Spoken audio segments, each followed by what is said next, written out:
સુરતના ગોપીન ગામ ખાતે 4 દિવસ યજ્ઞ પવિત્ર પ્રસ્તાવ યોજાશે, જેમાં ગામને વ્રજધામ બનાવવામાં આવ્યું હતું.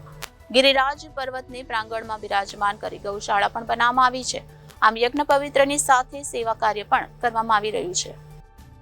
સુરત શહેરમાં મોટા વરાછા પુષ્ટિધામ હવેલી દ્વારા યજ્ઞ પવિત્ર પ્રસ્તાવનું આયોજન કરવામાં આવ્યું છે, જેમાં 27 જાન્યુઆરીથી 31 જાન્યુઆરી સુધી યોજાશે. 5 દિવસના કાર્યક્રમમાં 27 જાન્યુઆરીના રોજ રાત્રે રાસ કીર્તન યોજાશે. 28 જાન્યુઆરીના રોજ સાંજે 5 કલાકે 56 ભોગ મહોત્સવના દર્શન. 29 જાન્યુઆરીના રોજ ગૌચારણ મનોરથ. 30 જાન્યુઆરીના સવારે ગણેશ સ્થાપના. સાંજે 5 કલાકે બિનેકી શોભાયાત્રા યોજાશે. તેમજ 31 જાન્યુઆરીના રોજ સવારે 10 કલાકે ઉપનયન સંસ્કાર યોજાશે. સવિશેષ વધાઈ આપતા અત્યધિક આનંદ થઈ રહ્યો છે કે આપણા સનાતન ધર્મ અંતર્ગત જે વિશિષ્ટ પ્રકારથી 16 સંસ્કાર જે બતાવવામાં આવ્યા છે, એમ તો 24 સંસ્કાર છે, જેમાં 8 તો ઉપસંસ્કાર છે, પરંતુ પ્રચલનમાં 16 સંસ્કાર જે કહીએ છીએ એમાંનું એક ઉપનયન સંસ્કાર યજ્ઞોપવિત પ્રસ્તાવ. અને એ યજ્ઞોપવિત પ્રસ્તાવ અખંડ ભૂમંડલાચાર્ય જગતગુરુ મહાપ્રભુ શ્રી વલ્લભાચાર્યજીની આ દિવ્ય પરંપરામાં, આચાર્ય પરંપરામાં એ યજ્ઞોપવિત સંસ્કારનો એક અત્યંત વિશિષ્ટ પ્રકારથી એનું નિર્વાહ પરંપરાગત રીતે કરવામાં આવે છે.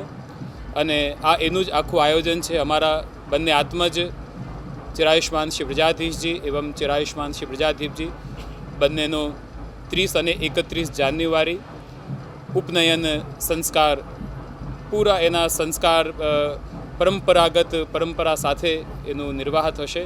અને આ એનું જ આખું આયોજન છે. અને જે ઉપનયન સંસ્કાર અંતર્ગત શ્રી પુષ્ટિધામ હવેલી મોટા વરાછામાં બિરાજમાન શ્રી રસિયા ઠાકોર શ્રી ગોવર્ધનધર પ્રભુનો અહીંયા આજ પાંડાલમાં દિવ્ય અલૌકિક ભવ્ય 56 ભોગનું આયોજન 28 તારીખે થશે, જેનો વૈષ્ણવ સૃષ્ટિનો લાભ, દર્શનનો લાભ પ્રાપ્ત થશે.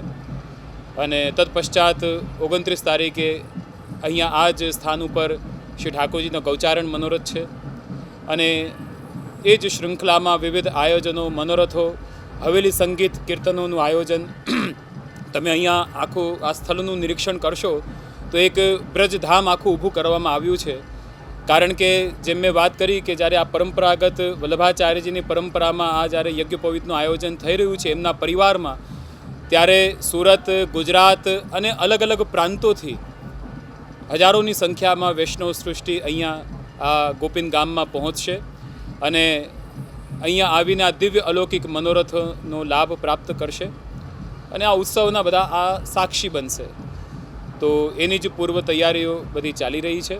અને આવતીકાલથી સુંદર રાસ ગરબાના આયોજનથી આ કાર્યક્રમનો મંગલ પ્રારંભ થઈ રહ્યું છે, જેમાં 30 તારીખે સુંદર શોભાયાત્રા વિનેકી નીકળશે અને 31ની સવારે ઉપનયન સંસ્કાર જે છે એ સંપન્ન થશે.